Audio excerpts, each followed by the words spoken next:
Oi pessoal, tudo bem? Nono ano, então nós vamos dar continuidade às questões da Primeira Guerra Mundial. Então nós vimos ali os soldados na questão das trincheiras, como que funcionou, quem que fazia parte, o que ocasionou aí toda essa guerra, né? Então na aula de hoje, na página 66, nós vamos ver a entrada dos Estados Unidos, a saída da Rússia e a participação do Brasil aí na Primeira Guerra Mundial.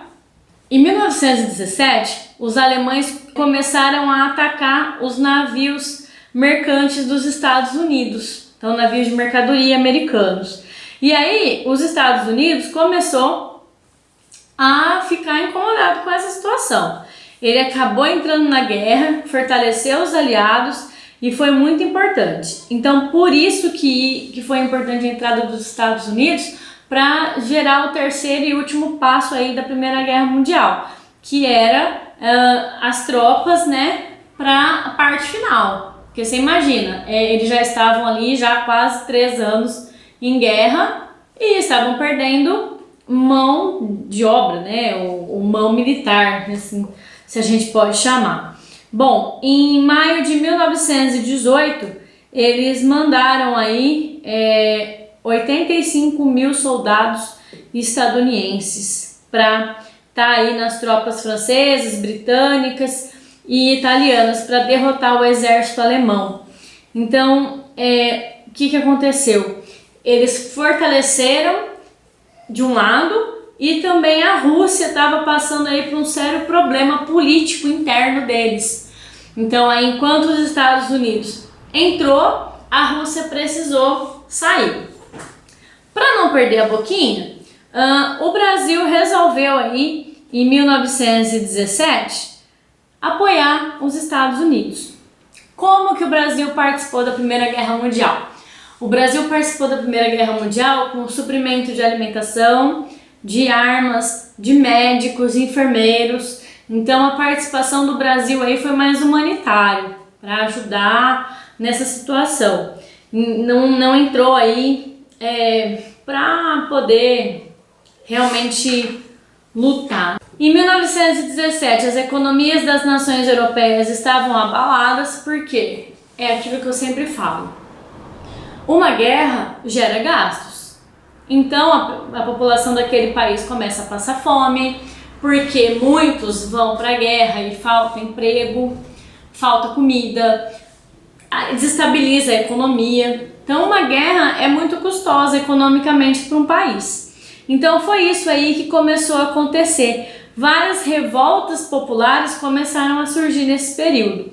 A partir de agosto de 1918, fortalecidos pelas tropas estadunidenses, obtiveram importantes vitórias, como por exemplo ali a questão das potências centrais.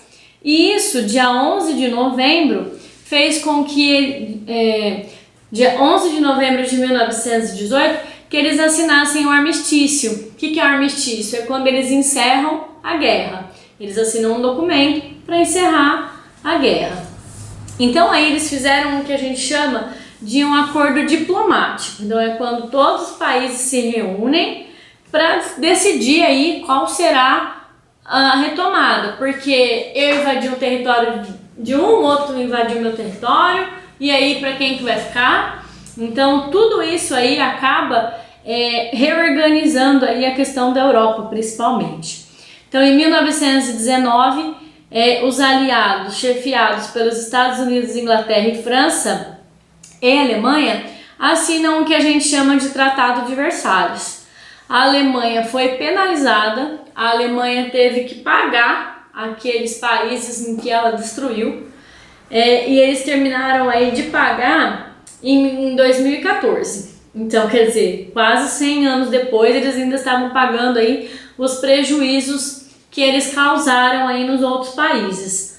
A Alemanha foi penalizada e nesse Tratado de Versalhes aí a Alemanha fica proibida de treinar exército, de aumentar exército, de se organizar de uma forma para inventar outros tipos de armas, né? Como eles fizeram na paz armada. Então aí a Alemanha fica proibida disso. Aí, a partir desse momento, surge o que a gente chama de Liga das Nações. As Ligas das Nações, que atualmente aí hoje é a ONU, Organização das Nações Unidas. É muito comum a gente ver a intervenção da ONU quando há países com muitas guerras e tudo, então a ONU aí entra para dar um apoio. Olha como ficou aí a Europa após aí a Primeira Guerra Mundial, né? O espaço, a Rússia virou União das Repúblicas Socialistas Soviéticas, houve uma divisão ali da Alemanha, Tchecoslováquia, Áustria, Hungria, Iugoslávia, então tudo isso aí passou a ser reorganizado, tá?